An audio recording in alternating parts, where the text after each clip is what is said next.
खुलुमबाय नोंथांमोना नायगासिनो दङ समनि रादाब। आं दिनै दङ नैबे गोजोननि नोगोर क'क्राझार अदेबानि नैबे बड'फा नोगोर सेक्रेटारियेट बिल्डिंनि लांगोना मोखाङाव। दा नोंथांमोना जानांगौ बयबो मिन्थिखाबाय थांनाय 22 सेप्तेम्बर खालाराव बिटिसिनि 5थि बिसायख'थिया जानानै थांबाय आरो बेनि फिथाइ अदेबानि साननाया 22 सेप्तेम्बराव जानायनि उनावहाय बिपिएफआ सिंगल लार्जेस्ट एबा बयनिख्रुइ बांसिन मासियाव देरहानो हानानै सरकार दानायनि थाखाय दिनै थियारि जानानै दं। जों सुलुंनिफ्राय मिथिनानै मोनबाय फैगौ 5 अक्ट'बर खालाराव आगुनि बिटिसिनि गाहाय खुंगिरि अदेबानि बिपिएफनि गाहाय हाग्रामा महिलारि बिथाङा गाहाय खुंगिरि महरै समायखिरा लागोन। दा बेनिनो नैबे बिटिसि सेक्रेटारियेटनि सोरगिदिं फोसाबस्रांनाय बा साबना हामना खालामनाय आरो स्टेज खालामनायखौ जोङो नोंथांमोननो दिन्थिलांनो नाजागोन। आं केमेरा पार्सनखौ दिन्थिलांनो थाखाय खावलायगोन।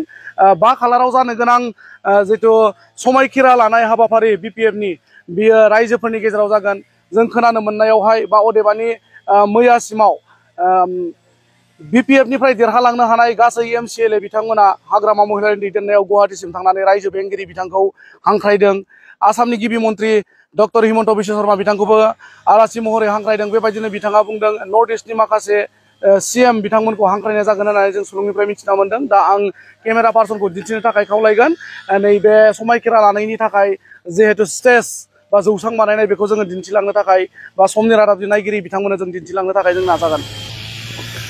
नोंथांमोना नुनो मोननाय नैबे फिल्डआवहायनो फैगौ 5 अक्ट'बर खालाराव बिपिएफनि गाहाय हाग्रामा महिलारि बिथाङा गाहाय खुंगिरि महरै समायखिरा लागोन। बेनिनो नैबे स्टेज लुनायनि हाबाफारिया जागायजेनबाय दिनैनिफ्राय।